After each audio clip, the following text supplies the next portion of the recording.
Assalamualaikum warahmatullahi wabarakatuh. Sebelumnya, perkenalkan nama saya Wulandari dengan NIM 202201010430.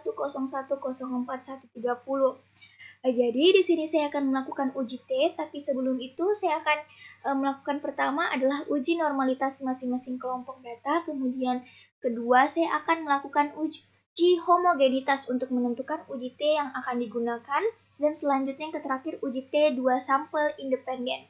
Nah, teman-teman, di sini saya sudah memiliki 10 data dan 2 kelompok data, yang dimana kelompok data pertama siswa dari guru yang mengikuti pelatihan, dan kelompok data kedua siswa dari guru yang tidak mengikuti pelatihan. Nah, yang pertama saya akan lakukan adalah uji normalitas masing-masing kelompok.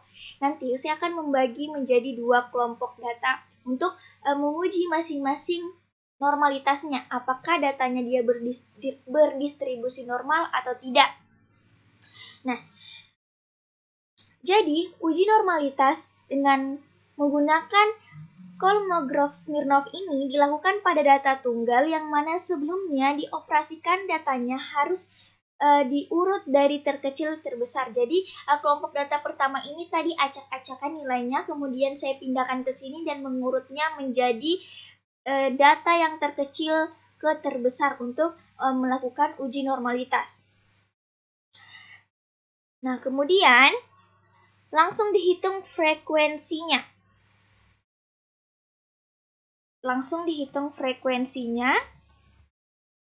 Karena ini tidak ada data yang sama, jadi langsung saja saya tulis di sini masing-masing frekuensinya 1. Kalau misalkan ada data yang sama, bisa kita misalkan 80. Data ada yang memiliki data yang sama, kita bisa tulis 2 dan tidak ditulis berulang lagi, ini 80. Bisa saja, namun akan memperpanjang tabel. Oke, selanjutnya untuk menguji statistiknya kita membutuhkan nilai frekuensi kumulatif, SNX, Z atau baku, kemudian Fx atau Z tabel, kemudian nilai mutlak antara selisih SNX kurang Fx dan Dmax. Nah, di sini sudah jelas N-nya atau jumlah datanya ada 10, rata-ratanya belum ditemukan, standar deviasinya belum ditemukan, D tabel 0,409. Karena saya menggunakan alfa 0,05 dan kemudian data saya ada 10 saja, saya akan menggunakan D tabel 0,409. Nah, ini akan berubah ketika saya menggunakan alfa selain 0,05. Oke, langsung saja kita mencari nilai frekuensi kumulatif sama dengan data frekuensi pertama, kemudian enter. Yang kedua itu frekuensi kumulatif yang kita sudah dapatkan, kemudian ditambahkan dengan frekuensi kedua, kemudian enter. Nah, selanjutnya kita akan tarik ke bawah. Nah, untuk nilai SNX kita menggunakan rumus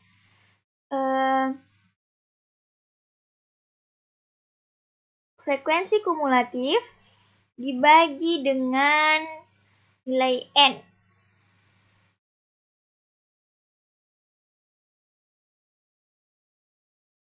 Kemudian didolarkan F4 dan enter. Selanjutnya kita tarik ke bawah.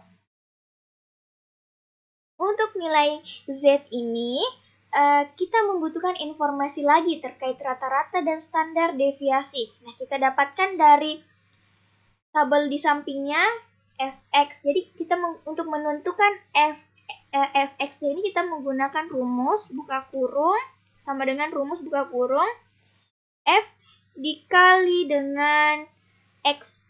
Kemudian tutup kurung, enter.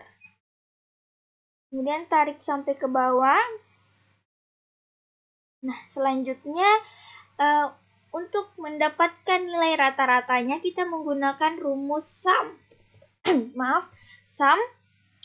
Kita copy semua datanya, kemudian tutup kurung dan enter. Nah, itu sudah menemukan nilai rata-ratanya 854. Nah, untuk jumlah rata-ratanya, untuk menentukan nilai rata-ratanya kita menggunakan rumus menemukan rata-ratanya sama dengan menggunakan rumus sama dengan, kemudian ini tadi jumlah rata-ratanya, kemudian dibagi dengan jumlah datanya, dan enter. Selanjutnya, untuk standar deviasi karena data tunggal, berarti kita bisa lihat rumus di samping. Jadi, untuk menentukan standar deviasi, kita menggunakan rumus X rata-rata kuadrat 2. Nah, untuk menentukan berapa nilainya di sini, kita menggunakan rumus buka kurung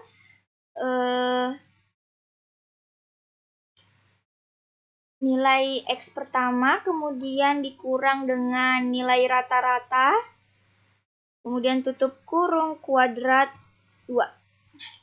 Untuk nilai ini jangan lupa didolarkan F4, kemudian enter. Selanjutnya kita tarik ke bawah. Kita sudah mendapatkan hasilnya. Selanjutnya kita menentukan jumlahnya, jumlah X rata-ratanya. Kita menggunakan rumus sum, buka kurung, copy semua, tutup kurung, enter. Sudah ada nilai jumlah X rata-ratanya. Selanjutnya untuk standar deviasi, kita menggunakan rumus SQRT, buka kurung, jumlah X rata-rata, bagi dengan N. Tutup kurung, enter.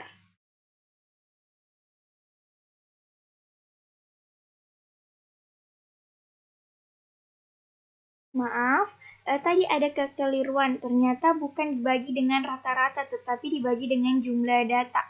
Kemudian, enter. Nah, kita sudah menemukan nilai standar deviasinya. Selanjutnya, untuk nilai standar deviasinya ini kita copy, kemudian pindahkan ke sheet sebelumnya.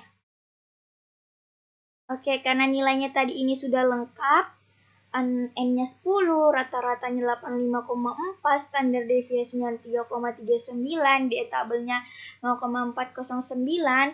Selanjutnya kita tentukan nilai Z. Nah, nilai Z-nya. Jadi, nilai Z-nya ini sama dengan,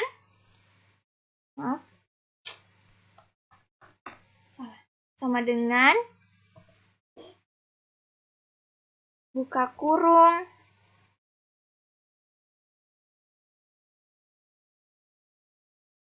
X kurang rata-rata, kemudian tutup kurung, dibagi dengan standar deviasinya. Kemudian untuk ini didolarkan F4, kemudian enter. Kemudian tarik ke bawah. Selanjutnya, untuk nilai Fx-nya atau Z tabelnya. Nah, selanjutnya untuk nilai Fx-nya atau Z tabelnya, kita menggunakan rumus norms this. Nah, buka kurung, nilai Z, tutup kurung, enter. Kita langsung tarik ke bawah. Nah, untuk nilai mutlak antara SNX kurang Fx, di sini hasilnya selalu positif. Kita menggunakan rumus ABS atau absolut, buka kurung, nilai SN-nya dikurang nilai Fx-nya. Kemudian tutup kurung, enter. Selanjutnya kita tarik ke bawah. Nah, untuk nilai Dmax-nya, kita menggunakan rumus max, buka kurung, copy semua nilai mutlaknya, tutup kurung, enter.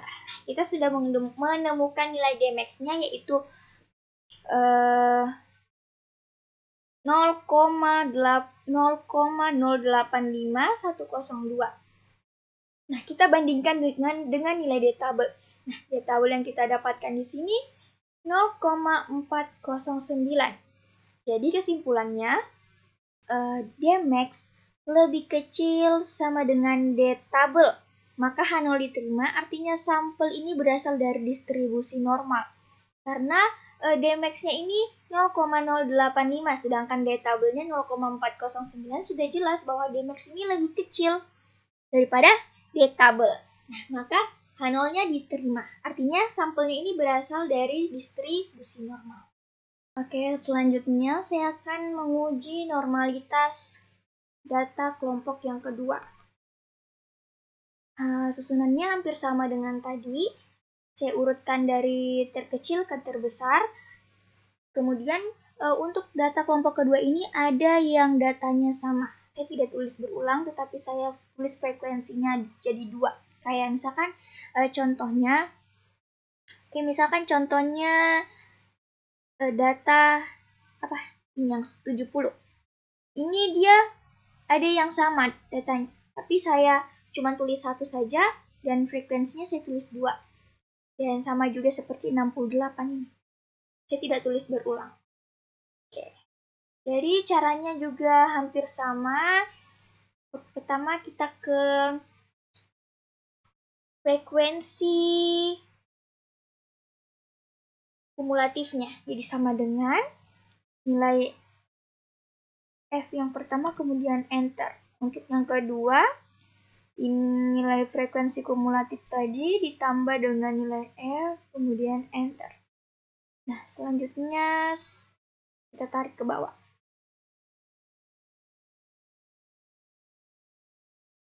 Nah, untuk nilai SNX-nya kita sama dengan menggunakan rumus sama dengan frekuensi kumulatif dibagi dengan jumlah data. Kemudian jangan lupa didolarkan. F4, kemudian enter. Jumlah datanya juga tadi sama, 10. Jadi untuk menentukan nilai Z ini, kita memerlukan informasi tambahan terkait rata-rata dan standar deviasinya. Kita dapatkan dari tabel. Untuk nilai rata-ratanya kita bisa dapatkan pada tabel ini. Jadi tabel yang di sampingnya, jadi kita mencari nilai fx-nya itu F dikali dengan ini, X. Kemudian enter. Nah, selanjutnya kita tarik ke bawah. Nah, untuk menentukan jumlah rata-ratanya kita menggunakan rumus sum. Terus kita copy dari atas, kemudian tutup enter. Nah, sudah kelihatan jumlah dari rata-rata dari fx ini 670. Nah, untuk menentukan nilai rata-rata di sini, di bagian kolom ini, kita menggunakan rumus sama dengan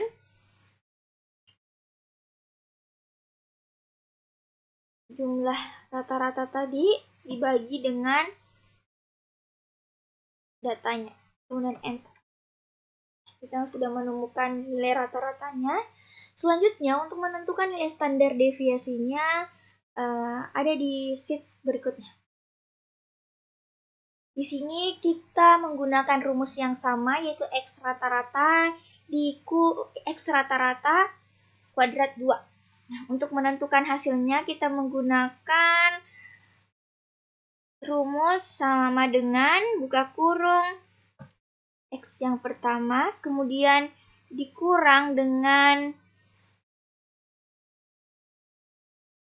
jadi untuk menentukan nilai X rata-rata kuadrat 2 ini kita menggunakan rumus X, kita buka kurung dulu sebelumnya, kemudian dikurang dengan rata-rata, tutup kurung, kemudian kuadrat 2. Nah, sebelum itu jangan lupa untuk didolarkan. Enter.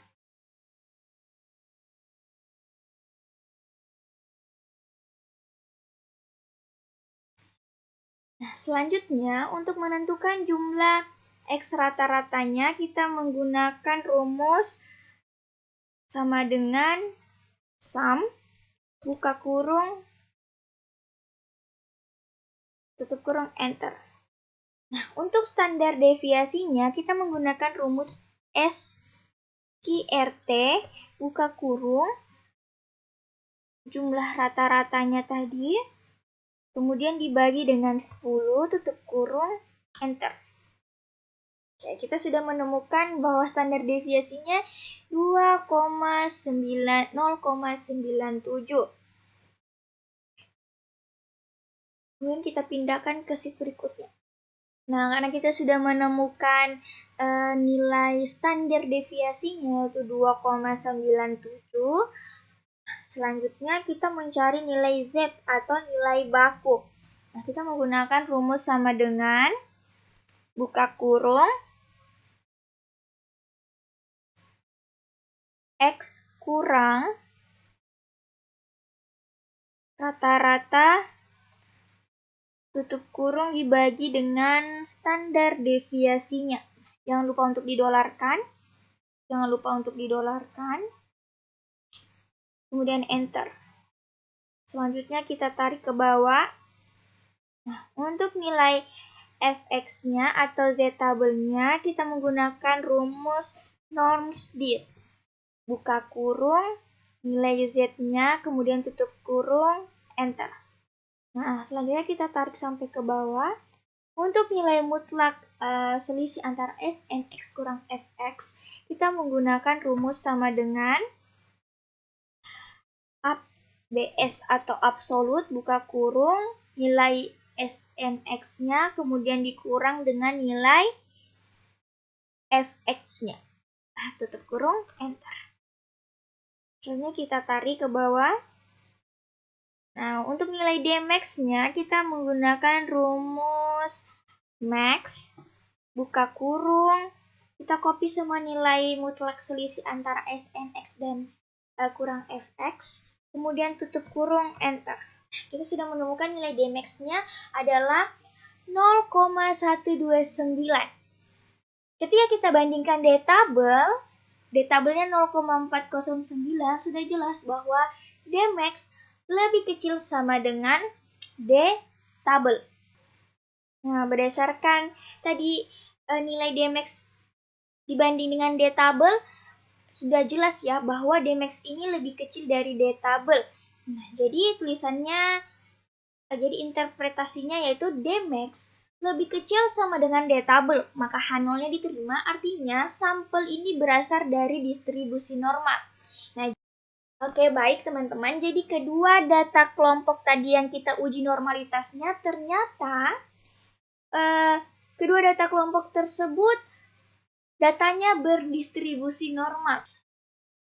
Setelah itu selanjutnya kita ke uji homogenitas untuk menentukan uji T yang akan digunakan. Oke, baik, kita lanjutkan pembahasan tadi. Tadi kan kita sudah uji normalitas masing-masing kelompok data. Selanjutnya, kita ke uji F atau uji homogenitas. Nah, sebelum kita uji T, kita melakukan uji F terlebih dahulu atau uji homogenitas. Di sini saya sudah memiliki tadi sama juga 10 data dan 2 kelompok data, yang dimana kelompok data pertama siswa dari guru yang mengikuti pelatihan dan kelompok data kedua adalah siswa yang tidak mengikuti guru yang tidak mengikuti pelatihan. Sebelum saya masuk ke uji T, kita uji F dulu. Kita uji F data ini. Nah, kita buka tab data, kemudian data analyze, kemudian kita cari test to sample for variance. Jangan lupa kita copy ini, ambil dengan tulisannya, kemudian untuk range yang kedua juga sama. Kemudian kita centang labels, alfanya 0,05, output range-nya itu maksudnya di mana kita mau simpan datanya. Saya pilih di sini, kemudian kita oke. Selanjutnya kita rapikan. Oke. Datanya sudah terjabarkan, kemudian kita bandingkan F hitung dengan F tabel. Ternyata di sini F hitungnya lebih kecil dibandingkan dengan F tabel. Nah, maka kalau F hitungnya lebih kecil daripada F tabel, artinya datanya diterima atau variansnya sama, atau bisa dikatakan dengan homogen. Nah, adapun penjelasannya di bawah sini, karena F hitung lebih kecil sama dengan F tabel, maka H0 diterima. Nah, sebaliknya jika F hitung lebih besar dari F tabel, maka H0-nya ditolak. Nah, artinya kedua kelompok data tersebut memiliki varians yang sama atau homogen. Nah, karena kita sudah mengecek terkait homogenitasnya dan ternyata datanya adalah homogen, maka kita akan pindah ke uji T menggunakan uji T data homogen. Oke, selanjutnya kita akan ke uji T 2 sampel independen. Nah, kita akan membahas terkait uji perbandingan rata-rata, yaitu uji T. Nah, uji T bisa digunakan untuk 2 sampel. Nah, di sini saya memiliki 10 data. Kemudian untuk kelompok data pertama adalah siswa dari guru yang mengikuti pelatihan. Dan kelompok data kedua siswa dari guru yang tidak mengikuti pelatihan. Nah, salah satu uji prasyarat perbandingan rata-rata adalah uji homogenitas yang sebelumnya tadi kita sudah kerja. Nah, uji homogenitas tadi kita menggunakan uji F. Berdasarkan hasil uji F, kita dapatkan tadi bahwa F hitung lebih kecil sama dengan F tabel, maka H0 diterima. Artinya, kedua kelompok data tersebut memiliki varians yang sama atau homogen. Nah, jadi kita melakukan uji T menggunakan uji T data homogen. Adapun kriteria pengujiannya yaitu jika T hitung lebih kecil sama dengan T tabel, maka H0 diterima. Jika T hitung lebih besar dari T tabel, maka H0 ditolak. Jika P value lebih besar sama dengan alpha, maka H0 diterima. Jika P value lebih kecil dari alpha, maka H0 ditolak. Nah, kita langsung saja kita buka data, kemudian data analyze, kemudian cari test to sample assuming equal variance, kemudian oke. Nah, untuk range yang pertama, jangan lupa ambil dari tulisannya di atas. Kemudian untuk range yang kedua, ambil juga dari tulisan judul yang kelompok data kedua sampai ke bawah, kemudian centang labels, alpanya 0,05. Output range-nya itu di mana kita mau simpan datanya. Kebetulan saya mau simpan di sini datanya. Karena kalau kita pilih new worksheet berarti kita membuka sheet baru. Tapi karena saya mau simpan datanya di sini, saya pencet di situ. Saya pencet output range. Kemudian oke. Selanjutnya kita rapikan.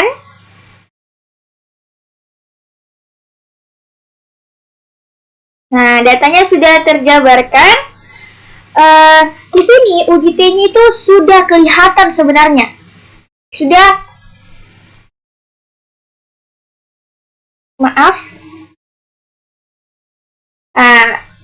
Datanya sudah kelihatan. Di sini uji T-nya sudah kelihatan, sudah keluar. Nah, pertama ada mean atau biasa dikatakan dengan nilai rata-rata. Nah, nilai rata-ratanya ini, kemudian ada variance atau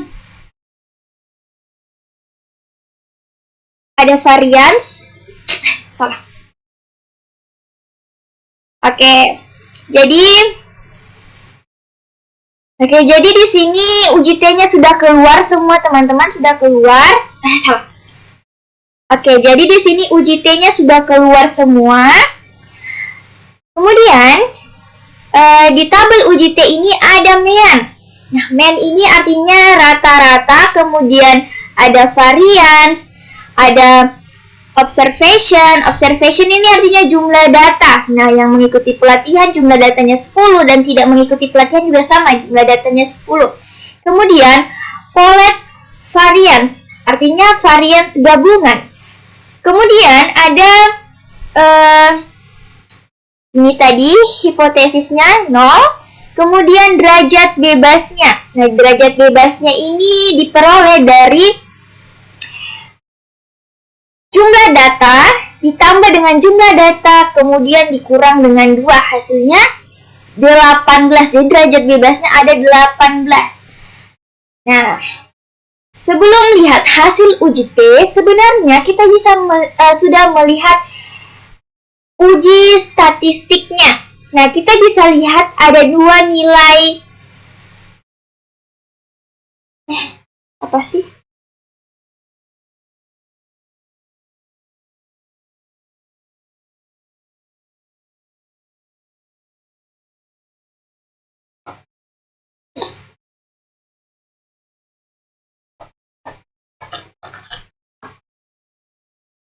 Oke, jadi di sini sudah kelihatan semua hasil uji T-nya. Di dalam tabel uji T ada tulisan MEAN artinya ini rata-rata. Yang mengikuti pelatihan 85,4, tidak mengikuti pelatihan 67. Ada juga kolom variance, ada observation. Nah, observation ini artinya jumlah data. Nah, yang mengikuti pelatihan ada 10 jumlah datanya dan tidak mengikuti pelatihan ada 10 jumlah datanya. Kemudian, pooled variance atau variance gabungan. Selanjutnya, hipotesis tadi 0, kemudian derajat bebas. Nah, derajat bebas ada 18. Nah, kita peroleh dari jumlah data ditambah dengan jumlah data kemudian dikurang 2, hasilnya 18 derajat bebasnya. Nah, sebenarnya kita bisa berdasarkan tabel ini kita bisa melihat perbandingan rata-rata antara mengikuti pelatihan dan tidak mengikuti pelatihan. Sudah jelas bahwa yang mengikuti pelatihan ini lebih tinggi dibandingkan dengan tidak mengikuti pelatihan. Nah, selanjutnya di sini T tabelnya 14,4267511. Nah, coba perhatikan di bawah ini ada 2 p-value dan T tabel. Yang dimana yang pertama ada one tile dan kedua ada two tile. One tile artinya ini satu pihak, sedangkan two tile artinya 2 pihak, bisa pihak kiri atau pihak kanan. Sekarang kita bandingkan antara T tabel dulu dengan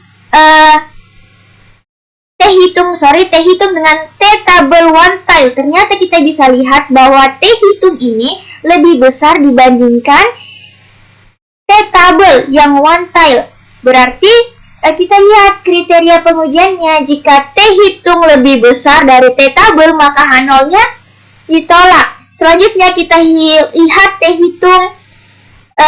hitungnya. Kemudian kita bandingkan dengan T tabel yang two tile. Ternyata juga sama. T hitungnya lebih besar daripada T tabel yang two tile, yang dimana T tabel two tile ini 2,100092204. Berarti kita lihat kriteria pengujiannya. Jika T hitung lebih besar dari T tabel, maka H0-nya ditolak. Selanjutnya kita lihat p-value one tile. Di sini p-value one tile ini 1,23483 E-nya kemudian min 11, artinya 0,11. 0,000-nya ada 11. Nah, sudah jelas bahwa alfa kita ini lebih besar daripada p-value. P-value atau p-value-nya lebih kecil dari alfa. Kita lihat kriteria pengujiannya. Jika p-value lebih kecil dari alfa, maka H0 ditolak. Nah, selanjutnya kita lihat p-value two tile. Nah, p-value two tile ini 2,46965 E-11, artinya 0,000-nya ada 11, kemudian 24696. Artinya p-value two tile lebih kecil daripada alpha. Jadi terlihat jika p-value lebih kecil dari alpha, maka H0 ditolak. Nah, jadi dapat kita simpulkan bahwa karena T hitung lebih besar dari T tabel, maka H0-nya ditolak. Artinya secara signifikan rata-rata siswa yang diajarkan dengan guru yang mengikuti pelatihan lebih baik dibandingkan dengan siswa yang diajar dengan guru yang tidak mengikuti pelatihan. Baik. Di sini saya akan membahas terkait kesimpulan uji F, homogenitas, dan juga uji T. Nah, di sini saya tidak membahas terkait uji normalitas menggunakan kolomograf Smirnov karena pada part sebelumnya saya sudah membahas langkah-langkah juga kesimpulannya. Oke, di sini pertama saya akan membahas terkait uji homogenitas dulu karena ini merupakan salah satu prasyarat untuk melakukan uji T.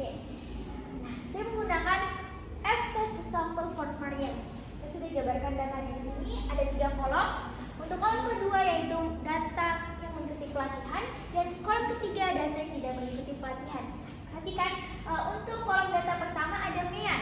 Nah, mean ini adalah rata-rata, yang dimana untuk yang mengikuti pelatihan 85,4, tidak mengikuti pelatihan 67. Nah, untuk variance yang mengikuti pelatihan itu 10,26, sedangkan yang tidak mengikuti pelatihan 6. Observation. Nah, observation ini merupakan jumlah data. Untuk yang mengikuti pelatihan jumlah datanya ada 10, yang tidak mengikuti pelatihan juga 10. Nah, untuk DF atau derajat bebas yang mengikuti pelatihan itu 9, tidak mengikuti pelatihan 9. Selanjutnya F atau F hitung. Nah, nilainya untuk F hitung 1,71111. Nah, kemudian P value one time atau sisi kanan boleh sisi kiri juga, yaitu 0,2179. Selanjutnya F critical one time atau F tabel boleh sisi kiri kanan, yaitu 3,17889. Selanjutnya kesimpulan. Nah, karena F hitung lebih kecil dari F tabel, kita lihat F hitung, yang dimana F hitung itu nilainya 1,7111, kemudian kita bandingkan dengan F tabel. Sudah jelas bahwa F tabel di sini lebih besar, jadi F hitung lebih kecil sama dengan F tabel, maka H0 ditolak. Maka H0 diterima. Artinya kedua kelompok data tersebut memiliki varians yang sama atau homogen. Dan sebaliknya, jika F hitung lebih besar dari F tabel, maka H0-nya ditolak. Oke, baik, di sini saya akan menjelaskan terkait kesimpulan uji T 2 sampel independen. Nah, di sini saya menggunakan test to sample assuming equal variance. Nah, sudah terjabarkan datanya di sini, ada 3 kolom. Untuk kolom kedua yang mengikuti pelatihan, dan kemudian kolom ketiga tidak mengikuti pelatihan. Oke. Ini adalah lanjutan dari uji F sebelumnya. Oke. Nah, untuk mean artinya rata-rata. Nah, yang mengikuti pelatihan rata-ratanya 85,4, kemudian tidak mengikuti pelatihan 67. Untuk varians yang mengikuti pelatihan 10,266667, yang tidak mengikuti pelatihan 6. Observation. Nah, observation ini merupakan jumlah data. Kedua kelompok data tersebut memiliki jumlah data 10. Nah, selanjutnya pooled variance atau varians gabungan, yaitu 8,13333. Nah, untuk hipotesis mean-nya saya menggunakan 0. DF atau derajat bebas. Derajat bebasnya itu 18. Nah, dari mana kita mendapatkan 18? Dari jumlah jumlah data kedua kelompok ini kita tambahkan, kemudian kita kurang 2, hasilnya 18. Untuk tes statistiknya atau T hitungnya 14,4267511. Nah, untuk di sini ada one time dan two time. Nah, one time ini maksudnya uji satu sisi, bisa pihak kanan atau pihak kiri. Nah, sedangkan two time dia itu gabungan. Nah, kita bisa lihat sebelum kita membandingkan, kita lihat dulu kriteria pengujian. Nah, jika T hitung lebih kecil sama dengan T tabel, maka H0 diterima. Jika T hitung lebih besar